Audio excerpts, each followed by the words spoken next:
Welcome to this week's Fighting Scots Sports Report. I am Tyler Trumbauer. The women's lacrosse team had a grueling schedule of late, and it didn't get much easier last week, battling two nationally ranked teams.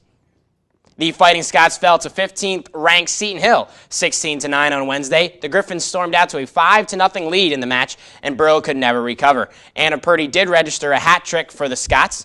On Saturday, Edinboro fell to 18th-ranked Bloomsburg, 12-7. Becca Martin registered 1 goal and 4 assists, putting her into first on the all-time points list for Edinboro, topping Shannon Rorick. The Scots host Slippery Rock today at 4 p.m. at Sox Harrison Stadium. Visit nationally ranked Westchester on Friday and East Stroudsburg on Saturday. The tennis teams took on two PSAC foes in Mercyhurst and Seton Hill last week.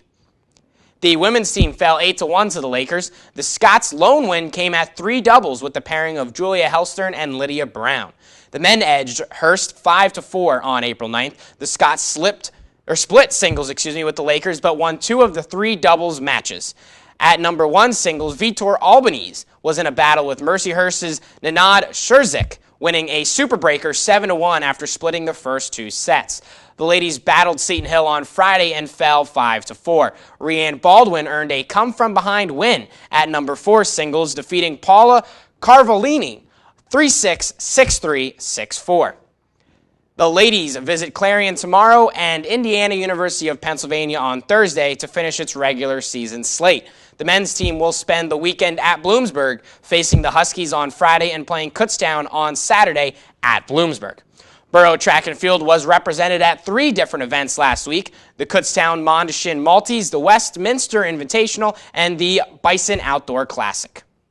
Bree Dietrich was the lone Scot out east, finishing 3rd in the heptathlon. Dietrich won the event last year and finished 2nd the year before. At Westminster, Deontay Powell was the highest male finisher, winning twice in the 200 and 400-meter dashes. Sydney Black was the lone female winner from Boro, taking 1st in the triple jump. At the Bison Outdoor Classic, Elliot Martinkevich had an impressive showing in the 5,000-meter run, posting an NCAA provisional qualifying mark. Emma Sullivan led the female Fighting Scots, finishing 4th in the 10,000-meter run. Both the track and field squads will stay together for the remainder of the regular season. They will compete in the Slippery Rock Open at SRU on Saturday. Speaking of the Rock, the softball team headed to SRU for a softball doubleheader Sunday afternoon.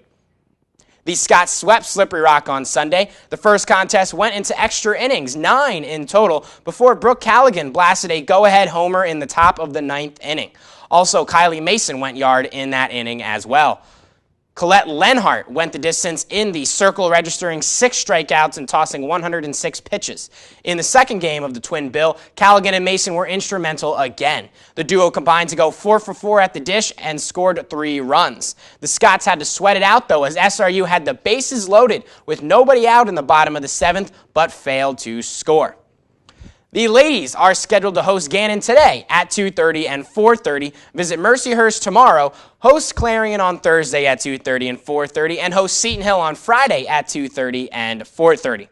That's all for this week. Be sure to follow us on Twitter at ETV Sports to stay up to date on all the latest Boro athletic happenings.